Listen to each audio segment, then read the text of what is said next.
Okay, we are live and we are and we're recording. Great. So my name is James Pepper. I'm the chair of the Vermont Cannabis Control Board. Today is May 23rd, 2022, and I call this meeting to order.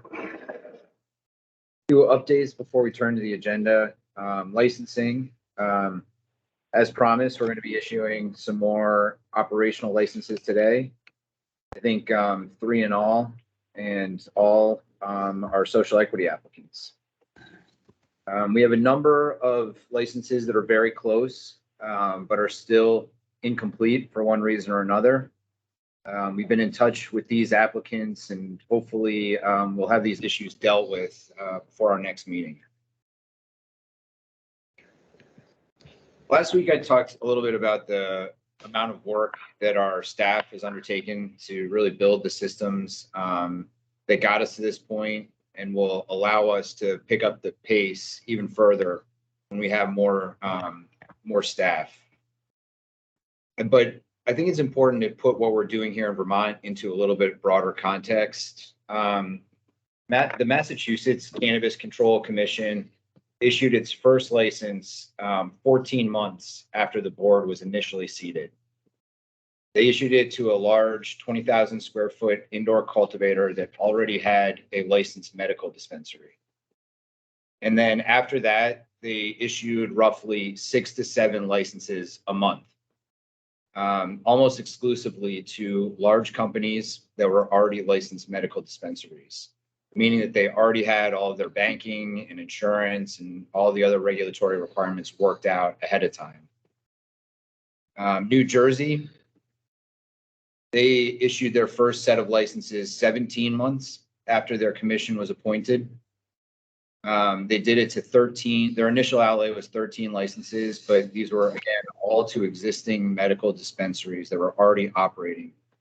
Both of these commissions also have vastly more resources available to them than we do.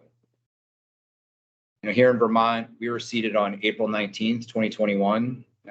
13 months after that, almost to the date, we issued our first license, and we're about to do 3 more today. And we'll hopefully have a handful more by the end of the month. And we've pre-qualified over 100 people. So we are on pace with these other states. You could add in Colorado, California, Michigan, Montana, all of them kind of worked at the same pace. And we're doing it by not issuing licenses to existing cannabis businesses, but to social equity applicants and small cultivators. So I know people are anxious to get licensed. Please don't take out your frustrations on our staff. They didn't write the rules. They didn't write the insurance requirements or banking requirements. There are people that are here working as hard as they can to answer your questions and help you successfully complete your applications. Thankfully, more help is on the way. I know people aren't familiar with the sort of internal bureaucracy of state government, but it takes literally weeks to actually create a position after it's been authorized. There's strict rules around how long we have to post those positions and before we can even begin to talk to qualified applicants. And of course, if you want to have any sort of inclusive hiring practice, you can't rush that process or the interview process. So as we do with everything here, we need to balance the kind of need to move quickly with the need to do this job safely, effectively, and equitably.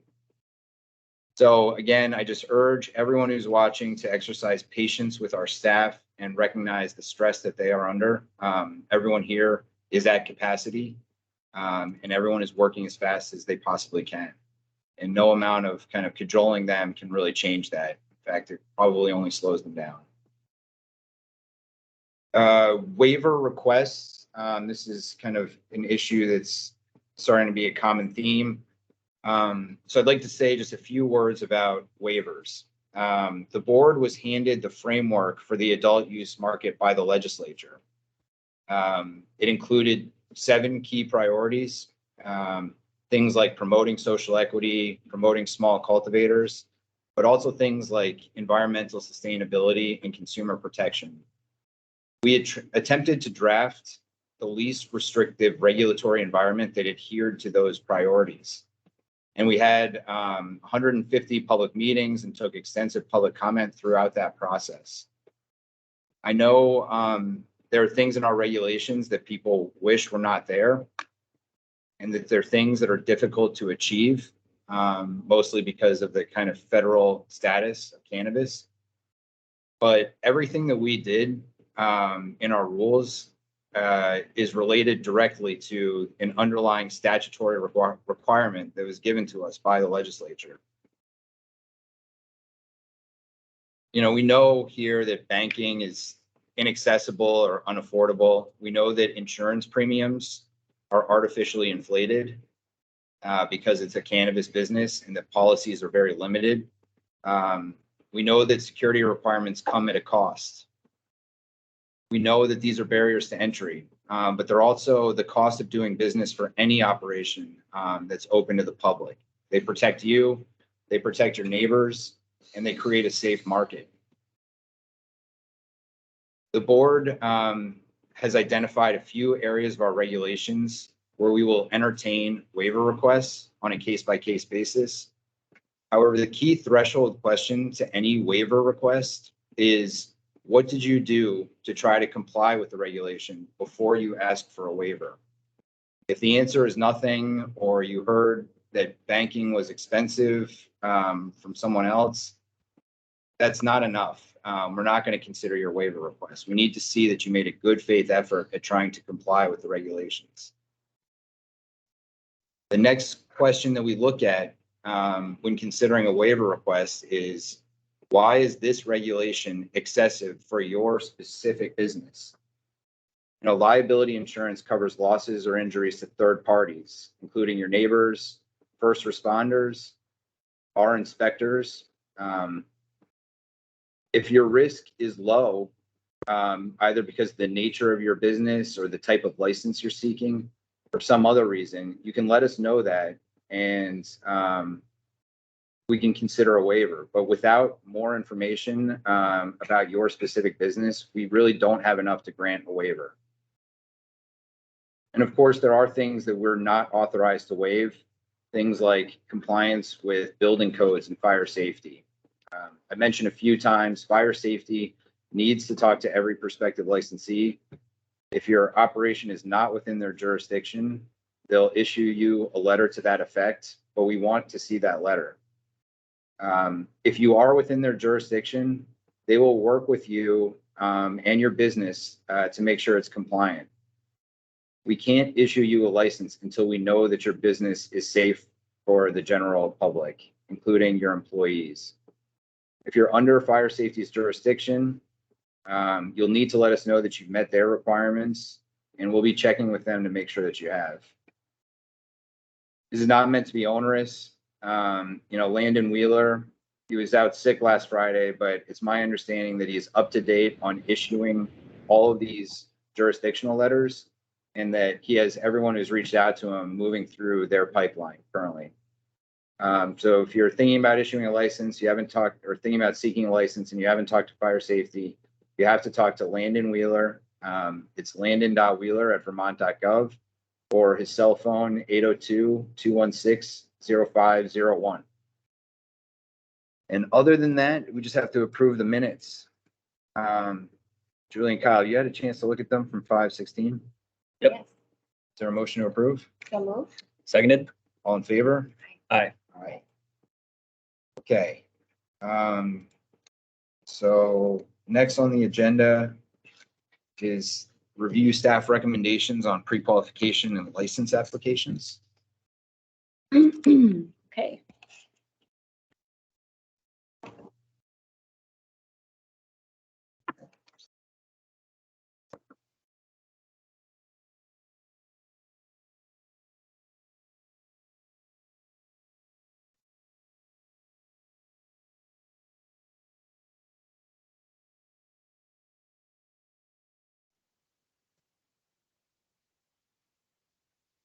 Okay, so we have a number of pre-qualification applicants before you today, 18.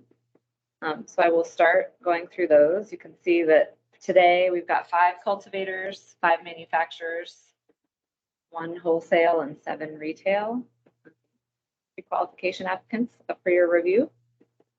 And as is true every week, these applicants have demonstrated compliance with rules 141 and 142, and staff have deemed them to be suitable for pre-qualification. First, a little look at the numbers up here. You can see we've got total number of pre-qualified applicants is up to, we've got 105 cultivators, 1 testing lab, 13 manufacturers, 4 wholesalers, and 22 retailers. So we have 145 applicants that have been pre-qualified so far. So I'll move into the submission numbers and license types.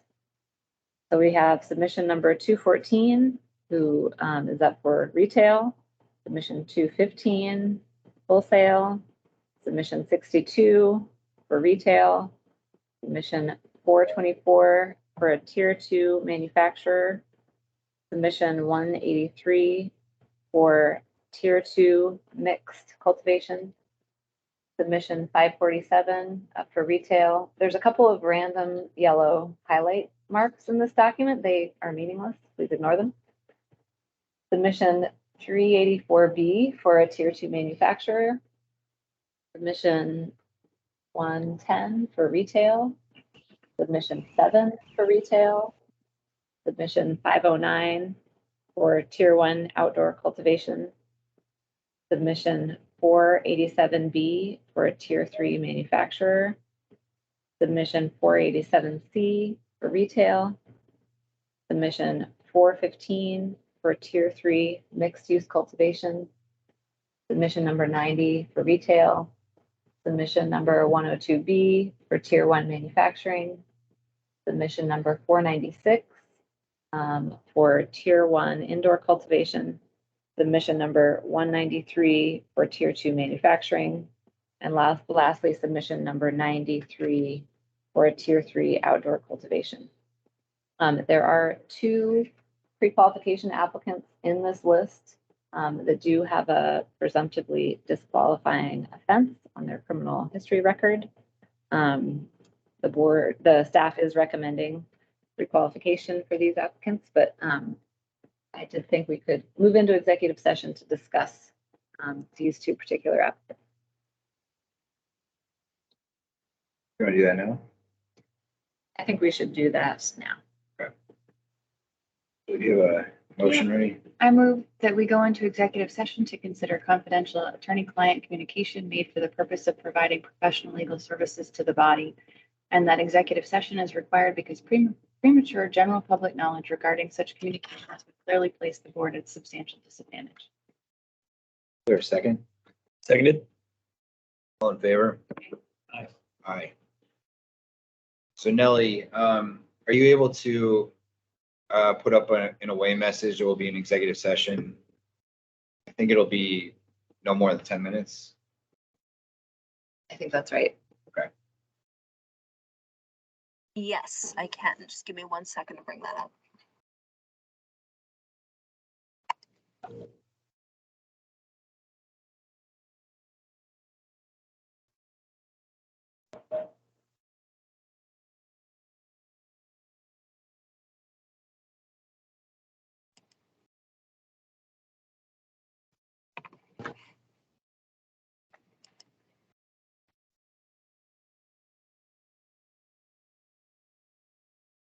Okay. And Kyle, can you turn off the video and audio?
capabilities to bootstrap your crypto community, your NFT community, with an NFT capability whereby they can use the cryptocurrency that they hold to mint NFTs. If you guys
All right, Nellie, you can take down the screen when you're ready.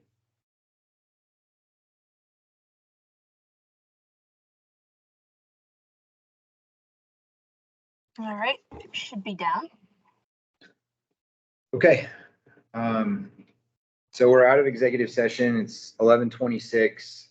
The board was looking at two cases for pre-qualification where the applicants had presumptively disqualifying offenses, and we were looking at whether or not they overcame those based upon the factors in our rule. And I think we will vote on this as part of the entire package, but I think we decided in executive session that those two cases, the applicants did overcome presumptive disqualification, should be eligible for pre-qualification. But we will vote on that in a second. Okay, so I'm going to move on now to the full license applications. Here is the table with numbers of application status. You can see we have 125 outdoor, 47 indoor, small or tiers 1 and 2 cultivation applications in the pipeline.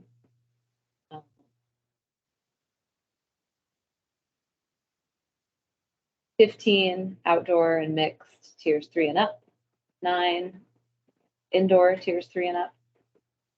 We have 2 testing labs in the pipeline, 1 that has been deemed incomplete, that's in the submitted status.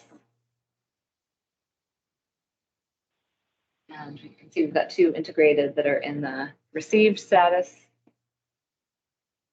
There's the complete numbers there, we're up to 200 applications in the door.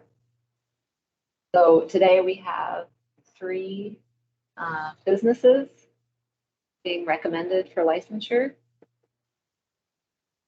Those are as follows. And the staff is recommending that each of these businesses be approved for a license based on the staff's deeming them suitable for licensure and the fact that each of them have demonstrated compliance with rules 1.4 and 1.5.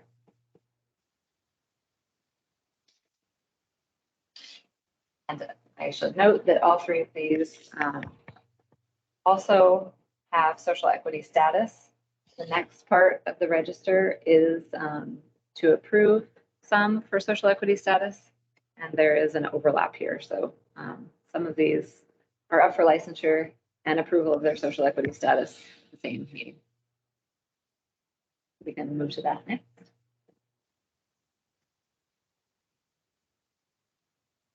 So here's our social equity license application numbers. We have 37 in total.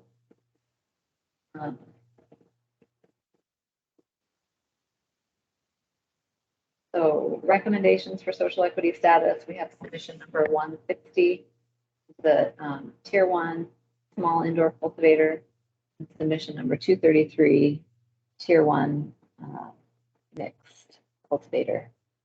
And both of these applicants meet the criteria set forth in the rule as a socially disadvantaged individual is defined in 113Q.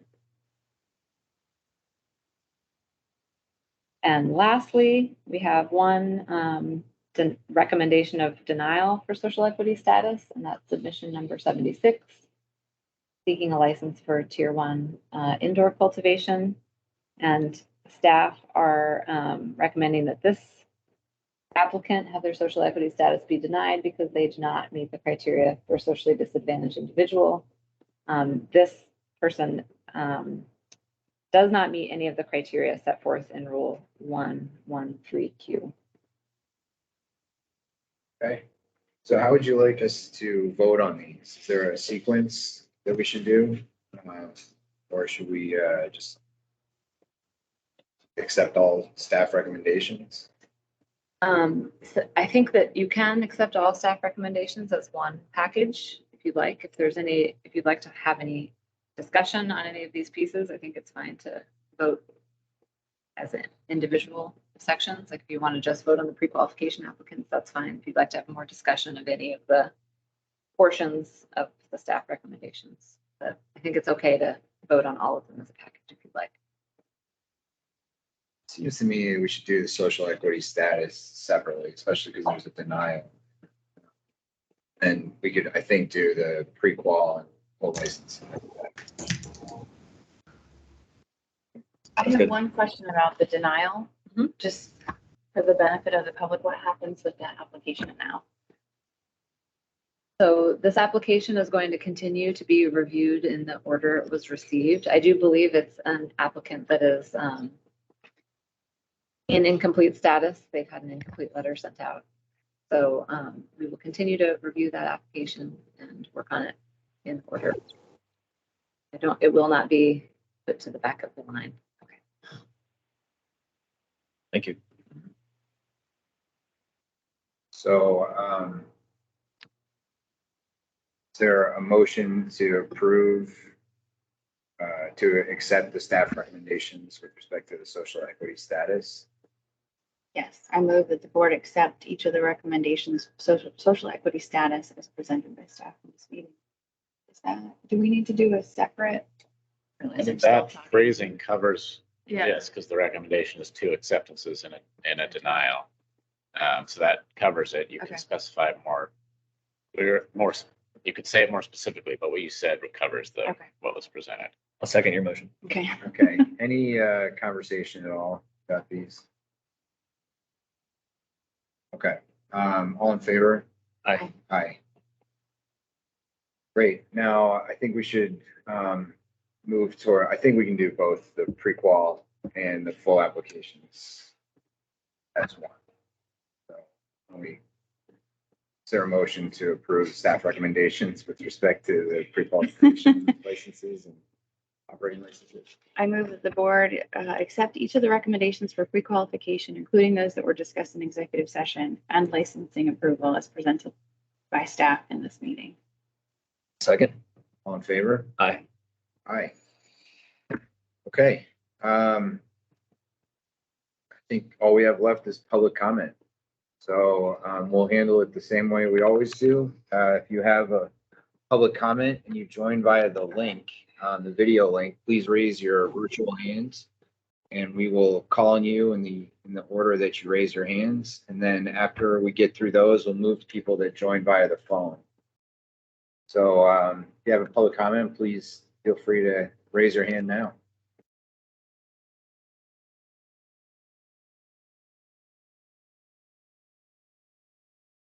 Jason Powell's up first. Hi there. I was just wondering if you have a decided order of review for the applications after the social equity status applications. If you're going to start with tier 1 and outdoor mixed cultivation licenses first, or it's purely on the order of submission or completion. Thanks. Thanks, Jason. Dave. Hey everyone, thank you for approving one of my clients today. Very excited. I'm concerned that only 2 testing labs have applied, and I was wondering whether you all have thought about what you might be able to do to encourage more applications in that very important part of the supply chain. I mean, you guys got, I think you had 9 pre-quals for that category, and there's a whole host of hemp certified testing labs, and maybe there's some outreach that could be done. I don't know, but I'd be really, really worried. In fact, I am really, really worried about the paucity of applications for testing labs. I'm sure you guys are too. Thank you. Thanks, Dave. Anyone else who joined via the link, raise your virtual hand. Pretty Frog. Hey guys, I was just wondering if you could comment to maybe how you're going through reviewing licenses, whether you look at the social equity ones first and then make send letters whether they're missing something or whatever, and then are moving on to the non-social equity, say outdoor, or mixed cultivators.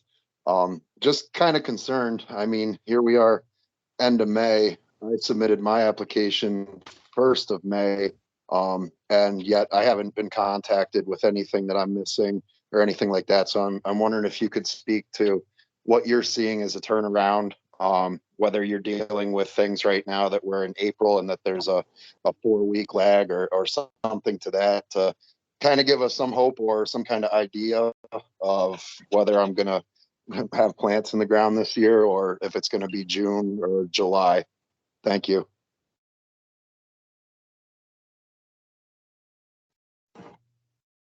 Thank you. Next is Austin. Hi, thanks for everything you're doing. I would like to reiterate what the last person just said about, I'm assuming for everyone except for the person or the 2 outdoor growers you approved today are not going to be growing for this season. And I was wondering if in going forward with applications and approvals, if there are some later in the year, if outdoor growers will be kind of if they're going to be expected to pay for a license fee for a year in which they're not growing. But that's my comment. Thank you. Thanks, Austin. Red Clover Analytics. Hey folks, how you doing? One more time, thank you very much for all your time, all you're doing right now. The only comment I have is we are still awaiting a little bit more on recommendations for testing limits and all that stuff. Missing things like water content and a couple others. Just comment that we would like to see more of that so we can prepare ourselves for what's coming. Again, we appreciate your time and everything you do for us. Thank you. Thanks, Hugh.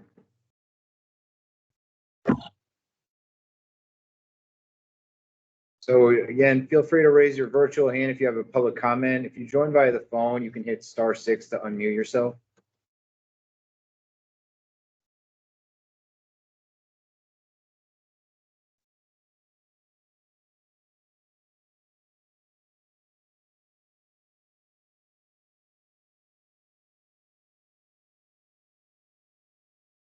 All right, I guess I will close the public comment window.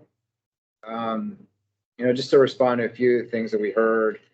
The order of review, we have guidance up on our website which explains the order of review. We do have the ability, we start with social equity and kind of women and minority owned businesses, and then per statute we also have to prioritize people with an existing medical dispensary in good standing.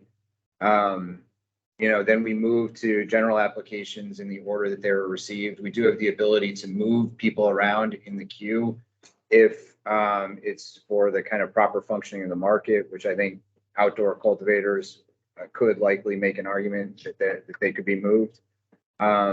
So, generally speaking, we're trying to be fair, recognizing some of the kind of conditions in Vermont that require us to prioritize outdoor cultivation. With respect to testing labs, we do have the ability, we've said it many times, to waive people that are certified as hemp farmers through the Agency of Agriculture into the program without any additional requirements. So, when it comes to things that the board can do, I think we've kind of created a glide path for testing labs. And, the more the better, of course, but there's only so much that the board can do to kind of encourage more businesses to join the market. So other than that, any other comments, Julie or Kyle, you'd like to make? I was just going to say, which you just mentioned, we did write into our rules that if you're licensed through the Agency of Agriculture to test any of the parameters, one or all, you got a glide path. So I don't think that the numbers that Bryn displayed were a complete accurate depiction of where our testing labs are, I would submit and hope anyways. with regards to the comments from Red Clover, all of those limits that you referred to are either in guidance or those action limits are in our rules. So I would encourage you to go back and look at Rule 2, and then guidance we have on other applicable action limits as it relates to testing. I was just looking on our website for the. Don't worry, testing. they're all there.